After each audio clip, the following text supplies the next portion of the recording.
Start. आजू आजू भाई। सो हेलो एवरीवन, है इस क्वेश्चन बता your friend mentor and coach for CA final. Boss इसके जो हमने अभी क्वेश्चंस किए इंडेक्स नंबर 2 के, कौन से किए? टेक्सचर नॉलेज के। काफी इंपॉर्टेंट क्वेश्चन किए हमने, 2 से 3 इसके अंदर क्वेश्चन थे, काफी इंपॉर्टेंट थे अपने। वो जो क्वेश्चन ऐसे थे ना, मतलब बहुत ज्यादा ट्रिकी क्वेश्चन थे, मतलब एग्जाम से पहले सोल्व करने में जिसमें मतलब पूरा दम लगता है ना, वो वाले क्वेश्चन थे वो, राइट। और हमने कितने टाइम में कर लिए? 5 से 6 मिनट में क्वेश्चन खत्म। क्वेश्चन नंबर 16 जो करने में कम से कम आधा घंटा जाता है, हमने कितनी देर में किया? 7 से 8 मिनट में। ठीक है, लगाए भी नहीं है 7 मिनट तो हमने। उसके अलावा देखो MP1 और MP2 वाला क्वेश्चन था जो अपना सबसे बड़ा क्वेश्चन वही है ना इलस्ट्रेशन का, कितना टाइम लगा? 3 से 4 मिनट। आधे से पौना घंटा जाता है भाई उस क्वेश्चन को करने में कम से कम। ठीक है, आओ इसी तरीके से मतलब पूरा इंडिया को इतना शॉर्ट तरीके से करेंगे, इतना अच्छा करेंगे ना, मतलब याद तो हो ही रहा है। पहली बार ऐसा हो रहा होगा कि भाई FR याद हो रही है, मतलब प्रैक्टिकल सब्जेक्ट आप लोग याद कर पा रहे हो। ठीक है, आ जाओ। अब क्या करना है हमने, क्या करना है भाई? इलस्ट्रेशन हमारे खत्म हो गए सर। इंडेक्स नंबर 2 इन्वेंट्री के टैक्स योर नॉलेज के क्वेश्चन करवाओ। ओके सर, 100% करवाओ, एक एक क्वेश्चन कंप्लीट होना चाहिए सर। क्वेश्चन नंबर 1 से शुरू करेंगे, लास्ट तक चलेंगे, अप टू क्वेश्चन नंबर कहां तक सर? क्वेश्चन नंबर 6 तक करेंगे। मतलब ईच एंड एवरी क्वेश्चन आप सोल्व करवाओ। हमने अपना दिमाग नहीं लगाना भाई, आप ही लगाओ अपना दिमाग। हम तो सिर्फ बैठ के बार बार रिवाइज करेंगे इसको। ठीक है भाई, करो रिवाइज करो तुम लोग। चलो आओ, क्वेश्चन रीड तो कर सकते हो, रीड तो करना पड़ेगा ना। निकालो अपनी बुक्स में, उठाओ, आ जाओ मेरे साथ। क्वेश्चन नंबर 1 को रीड करो। UA limited purchase raw material 400 रुपए केजी। ठीक है भाई, कंपनी ने क्या किया? रॉ मटेरियल लिया 400 रुपए केजी के हिसाब से। Good. Company does not sell raw material but use in production process of finish goods. Obvious सी बात है, कंपनी रॉ मटेरियल नहीं बेचता भाई, कंपनी उस रॉ मटेरियल को कंज्यूम करके एक फिनिश गुड्स बनाते हैं। ठीक है, the finish goods in which the raw material is used are expected to be sold at below cost. अबे ये क्या हुआ? मतलब जो रॉ मटेरियल लेके मैं अपना फिनिश गुड्स बनाऊंगा ना, उसमें कुछ प्रॉफिट ऐड करके बेचता, बट मार्केट इतनी खराब हो चुकी है भाई, उसको बनाने के बाद जितना उसमें पैसा लगा ना, रॉ मटेरियल 10 रुपए का था, तो उसको बनाने के बाद अब वो मेरा 10 रुपए में भी नहीं बिकेगा, बिलो कॉस्ट बिकेगा, 7 रुपए 8 रुपए ऐसे बिकेगा। ठीक है, कोई बात नहीं। At the end of accounting year company having 10,000 KG raw material, मतलब लास्ट में 31 मार्च को कंपनी के पास क्या है सर? 10,000 केजी का रॉ मटेरियल पड़ा है। As the company never sell raw material, it does not know how the selling price of raw material and hence sense calculative the realisable value of raw material, valuation of inventory at the end. मतलब company को कुछ नहीं पता भी क्या करूं यार, अब मैं जो बना के मैंने बेचना था वो मेरा क्या है, आज कॉस्ट से भी कम में बिक रहे हैं।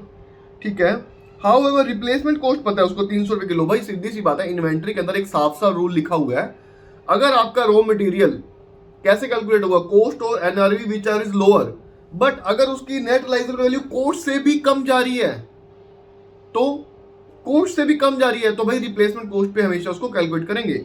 आज आपको रिप्लेसमेंट कॉस्ट कितना दिए हुए? 300 रुपए। आपके ये एंड पे कितना आप मटेरियल पड़ा है? 10,000 केजी। 10,000 इंटू में 300 कितना हो गया? 30 लाख रुपए, राइट। कितने पे वैल्यू होगा ये? आज इसकी वैल्यू क्या माने, कितनी? 30 लाख रुपए। आज आंसर में आ जाओ, 30 लाख रुपए, राइट। जो मैंने आपको बताया वो यहां पे लिखा हुआ है, राइट। क्वेश्चन नंबर 2 पे आ जाओ। क्वेश्चन नंबर 2 को रीड करो, पढ़ो भाई पढ़ो, आ जाओ। Question number 2, Sun Limited a fabricated special equipment solar power panel.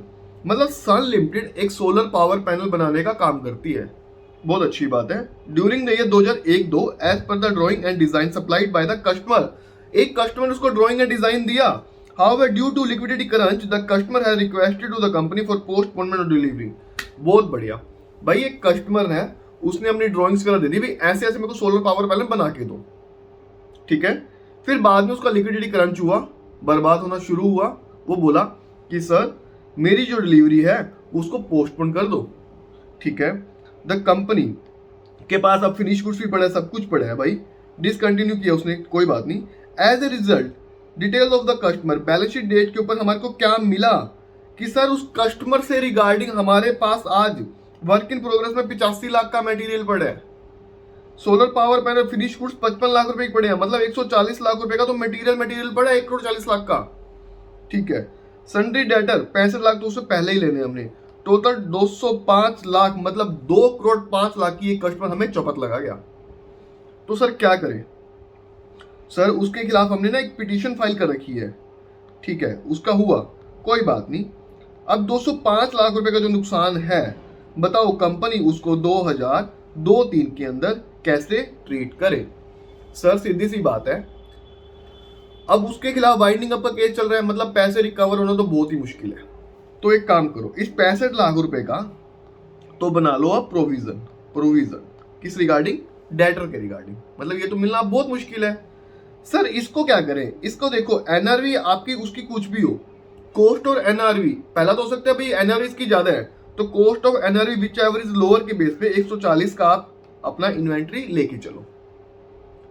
ठीक है, पहला तो ये हो गया। अब सपोज करो वो उसने ऐसी ड्राइंग के हिसाब से मटेरियल बनवाया है कि भाई इसको जो मटेरियल है ना, कोई और दूसरा कस्टमर लेने के लिए है ही नहीं, हम किसी और को ये माल बेच ही नहीं सकते। अब तो cost of NRV which is lower, तो एनआरवी आज उसकी तो जीरो होगी ना। जो इसकी कॉस्ट है वो एक्चुअल में जीरो, इस माल की कोई वैल्यू ही नहीं रही अब। ठीक है, ये दोनों तरीके हो सकते हैं, ये इसके अंदर यहीं पे आपके आंसर में लिखा हुआ है। ठीक है, 140 लाख रुपए का आप पहले तरीका तो वो है। दूसरा तरीका क्या है?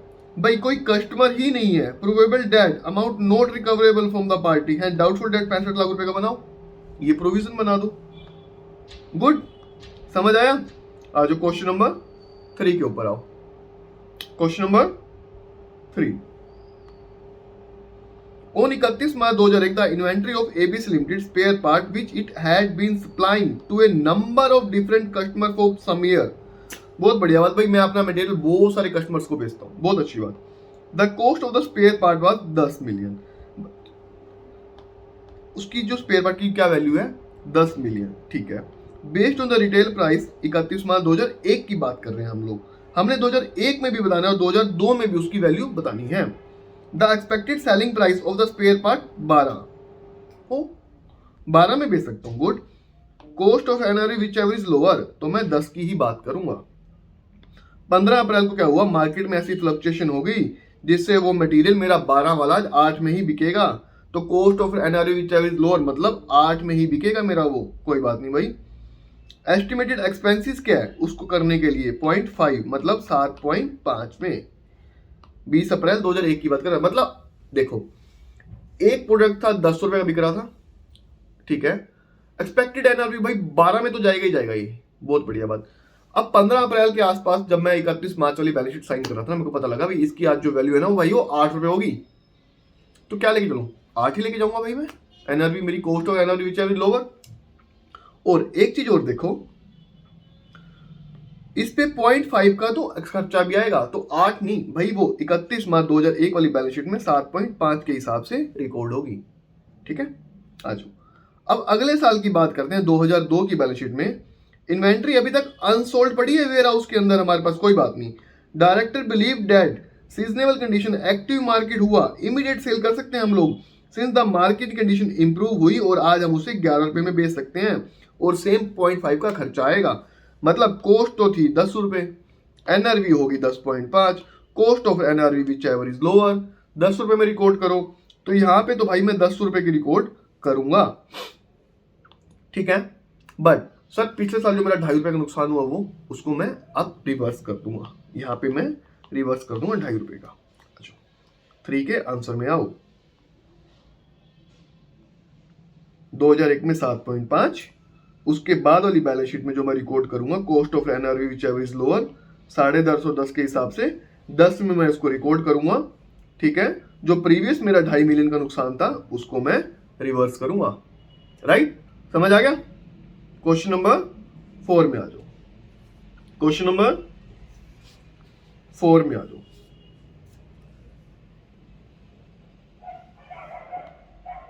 Mark is very very important question. Study material के अंदर इसके आंसर को बहुत ही ज्यादा बढ़ा चढ़ा के लिखा हुआ है, ठीक है। आधा आधा घंटा लगा था टीचर्स को इसको सोल्व करने में, हम मैक्सिमम ट्राई करेंगे 3 से 4 मिनट में इसको खत्म कर देंगे, राइट। आजो, फुल कैपेसिटी कितनी है? 10,000। मतलब ही नहीं भाई, नॉर्मल और actual whichever is higher, formula हमेशा मेरे को याद रहता है। फुल कैपेसिटी में क्यों मेरे को कंफ्यूज कर रहे हैं? इसको उड़ा दो। नॉर्मल कैपेसिटी कितनी है? 7500। एक्चुअल लेवल, एक्चुअल जो लेबर आवर लगे कितने? 6500। टोटल फिक्स कितना लगा? 1500। 1500 बटे में 7500, एक्चुअल और normal whichever is higher 0.2 per our, right. Variable लगे 2600, ठीक है। 2600 लगे कितने अपने variable? Sir 2600 divided by 6500, actual में जाएगा ना वेरिएबल ऑफ एक्सपेंस, कितना? 0.4। सर एक यूनिट बनाने के लिए 0.6 का हमारा खर्चा हो जाता है। गुड। हमें बताना क्या है? Cost of inventory FIFO basis पे determine cost of goods sold और closing inventory. Sir closing inventory है कितनी? ओपनिंग 2500 थी, प्रोडक्शन किया 6500, 2500 प्लस में 6500, 9000। सर सोल्ड कर दी 6700, माइनस में 6700। सर 2300 यूनिट, सर 2300 यूनिट पड़ी है। सर 2300 इंटू में 0.6, सर 1380 रुपए का क्लोजिंग स्टॉक पड़ा है, ठीक है। आ जाओ, पहले क्लोजिंग इन्वेंट्री देखो। क्वेश्चन नंबर 4 का आंसर कहां गया? क्वेश्चन नंबर 4 का आंसर कहां गया? ये रहा, 1380 रुपए।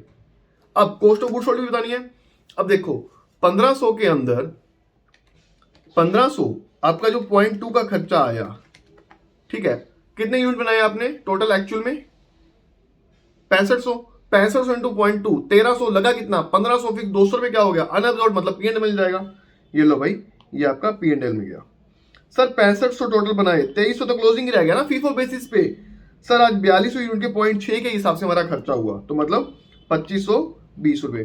सर 2720 रुपए आपका एक्सपेंस में ट्रीट करेंगे, राइट।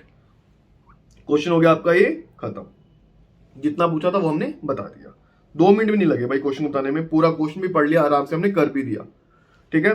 5 से 10 मिनट भी नहीं लगाए, मतलब हमने 2 मिनट में कर दिया क्वेश्चन। ये क्वेश्चन नंबर 4 हमारा हो गया सर खत्म। क्वेश्चन नंबर 4 हमारा खत्म हो गया सर। क्वेश्चन नंबर 5 में आ जाओ अब। सही में वो खत्म कर दिया भाई हमने। क्वेश्चन नंबर 5 में आ जाओ अब। सर 5 में बताना क्या है ये तो देखो पहले। Advise as which of the above item to be included in the cost of inventory.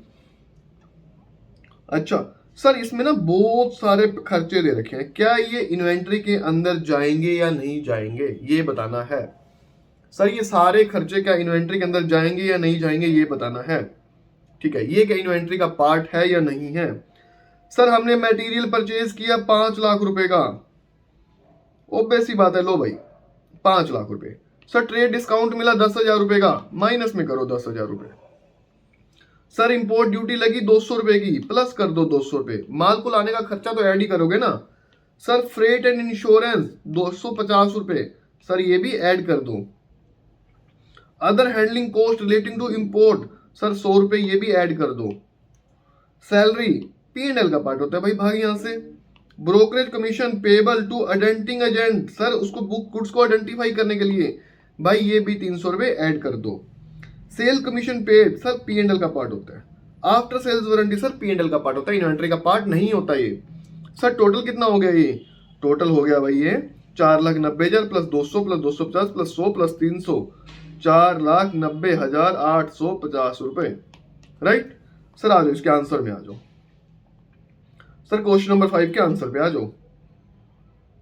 4,90,850 रुपए। Salaries of account department, sales commission, after sales warranty, कुछ भी ये पार्ट इंडिया 2 के अकॉर्डिंग नहीं होगा सर। ये तो सारा का सारा P&L का पार्ट होता है, P&L में ही जाएगा। गुड। क्वेश्चन नंबर 6 पे आ जाओ। क्वेश्चन नंबर 6 पे आ जाओ। सर क्वेश्चन तो मिल ही नहीं रखा है सर, ये रहा क्वेश्चन। क्वेश्चन नंबर 6 आपको मिल नहीं रहा, क्वेश्चन ये रहा। अभी कितना मिनट हुए हैं? लगभग 14 मिनट हुए हैं और हमने कितने क्वेश्चन है इसके? सर सिर्फ 6 क्वेश्चन है, मतलब 20 मिनट में सारे टेक्सोनोलॉजी के क्वेश्चन निपटा डाले। सर पूरे 20 मिनट में हमने इलस्ट्रेशन के क्वेश्चन निपटा डाले। 40 मिनट में इंडिया 2 जो 7 से 8 नंबर का कम से कम आता है वो निपटा दिया। मतलब सर 40 मिनट में 8 नंबर का क्वेश्चन हमने निपटा लिया। एग्जाम से पहले 2 बार रिवीजन मार दूंगा इसकी मैं, मतलब ये क्वेश्चन तो एक बार आए सही सर। ठीक है, क्वेश्चन नंबर 6 में आओ। क्वेश्चन नंबर 6 में आ जाओ, रीड करो भाई इसको। क्वेश्चन नंबर 6 को खोलो खोलो, रीड करो, काफी इंपॉर्टेंट क्वेश्चन है ये। क्वेश्चन नंबर 6 को उठाओ, उठाओ भाई उठाओ, पढ़ने में मजा आ रहा है। चलो आ जाओ। Question number 6, on 1 January 2001 the entity accepted and order 7000 custom made corporate gift. मतलब आज मैंने एक ऐसा ऑर्डर उठाया, 7000 कस्टम मेड कॉर्पोरेट गिफ्ट देने हैं मैंने बना के। ठीक है, 3 जनवरी 2001 तो entity purchase a raw material to be consume in the production process. कितने सर? 5,50,000 रुपए का एक मैंने रॉ मटेरियल लिया, बट उसके अंदर 50,000 ऐसे इंक्लूड है जो रिफंडेबल परचेज टैक्स है, जो मेरा रिफंड हो जाएगा। मतलब 5.5 लाख रुपए का मटेरियल जो मैंने लिया वो कितने का हुआ सर? सिर्फ 5 लाख रुपए का। कॉस्ट बतानी है ना इन्वेंट्री की, 5 लाख तो ये लग गए मेरे। The purchase price was funded by loan. भाई लोन से लिया तो उसका कोई भी पार्ट होगा, उसका फाइनेंस का पार्ट सारा P&L में ट्रीट करेंगे भाई, सीधी सी बात है। ठीक है, during January 2001 the entity design the corporate gift. ठीक है, डिजाइन कॉस्ट इंक्लूड कितनी हुई, कितना लग गया sir? Cost of external design 7,000 रुपए और 3,000 रुपए लेबर के, मतलब 10,000 रुपए और लग गए सर। ये लो सर, ये लो। ठीक है, during February 2001 the entity production team develop a manufacturing technique and made further modification necessary to bring the inventory in a condition specified in the agreement. मतलब उन्होंने ऐसी कोई टेक्निक लेके आई जो एग्रीमेंट था ना, उसी के अकॉर्डिंग हम इसको माल को बना के देंगे। अब आ जाओ, फॉलोइंग खर्चे हुए टेस्टिंग में sir. Material net of 3,000 recovered from the sale of scrap. Sir 21,000 रुपए लगे नेट ऑफ करने के बाद। 3,000 रुपए जो स्क्रैप बचा था वो मैंने इसके अंदर ऑलरेडी लेस कर दिया है। 24,000 लगे थे, नेट ऑफ कर दिया 3,000 रुपए। सर आज मेरे 21,000 ही लगे हैं मटेरियल के। सर पूरा 21,000 ही लूंगा फिर मैं, क्योंकि आपने ऑलरेडी नेट ऑफ कर दिया। सबसे इंपॉर्टेंट लाइन थी, तभी मैं बहुत इस पे प्रेशर देके बोल रहा था। आजो सर, लेबर लगी 11,000 रुपए की, 21 और 11 22 और 10 32,000 रुपए। डेप्रिसिएशन लगा प्लांट के मॉडिफिकेशन के लिए, कितना? 5 रुपए सर। 37,000 रुपए ये भी लग गए। लो सर 37,000 रुपए ये भी ऐड कर दो। ठीक है, during February 2001 the entity incurred following additional manufacturing खर्चा। किस लिए? कंज्यूमेबल स्टोर 55,000 रुपए सर। 55,000 रुपए ये भी ऐड कर दो। ठीक है सर, लेबर लगी 65 की, डेप्रिसिएशन लगा प्लांट को कस्टमाइज करने के लिए 15,000 रुपए का सर। 65,000 रुपए ये भी ऐड कर दो, प्लस में 15,000 ये भी ऐड कर दो। ठीक है, the customization corporate gift ready for sale 1 March को भाई कर दिया। कोई भी नॉर्मल एबनॉर्मल हमारा जो लॉस नहीं हुआ। टोटल हमारे कितने लग गए? ये 5 लाख प्लस 10,000 प्लस 37,000, 5,47,000 प्लस में 55,000 प्लस में 65,000 सर, प्लस में 15,000 सर। हमारे लग गए 6,82,000 रुपए। पूछा भी यही था कि इसको बनाने के लिए कितना खर्चा आएगा। आ जाओ भाई, 6,82,000 रुपए लग गए सर हमारे। आंसर में आ जाओ साथ साथ सर, 6,82,000 रुपए लग गए हमारे। खत्म आंसर। हम लोग आंसर देख के नहीं करे, क्वेश्चन देख के ही आंसर बना रहे हैं। लास्ट में मैच करें कि सर वो एक्चुअल में हमारा से मैच होता भी है या नहीं, हम लोग कर भी पाते हैं उसको नहीं। ठीक है, 18 मिनट्स लगे हैं भाई। 18 मिनट में पूरा का पूरा हमारा ये टेक्स्ट नॉलेज के क्वेश्चन खत्म। ठीक है, मतलब लगभग 40 मिनट में नहीं लगे। 8 से 10 नंबर का जो क्वेश्चन है वो हमारा कंप्लीट हो गया। राइट, सही मजा आ रहा है। सिर्फ एक कमेंट सेक्शन में इतनी सी रिक्वेस्ट है कि वीडियो को लाइक करते जाओ। कमेंट सेक्शन में इतना बताओ कि पढ़ाई हो कैसी रही है, कॉन्फिडेंस बन भी रहे या नहीं। क्योंकि यार स्टडी मैट ही नहीं दुनिया करके जा रही। कोई भी बच्चा मतलब मैक्सिमम 5 मिनट होते हैं जो स्टडी मैट करके जाते हैं। बाकी टीचर्स की बुक्स कर रहे हैं, बहुत अच्छी बात है, आप लोग करो। स्टडी मैट मतलब मोर मच इंपॉर्टेंट है। क्वेश्चन जो सारा बनेगा तो भाई यहीं से ही ना, तुम कुछ भी करो चाहे। हम लोग यही करके जा रहे हैं, क्वेश्चन तो बिंदास करके आएंगे भाई। ठीक है, वीडियो कैसा लगा वो जरूर बताना कमेंट सेक्शन में। अच्छा लगा तो लाइक करना and share and subscribe. Thank you so much. Stay tune for the next video. Bye bye, take care. हर छोटी छोटी चीजों से मारा है मैंने मन, सोचा कभी तो मिलेगा मेरे कामों का रिटर्न। अभी लेके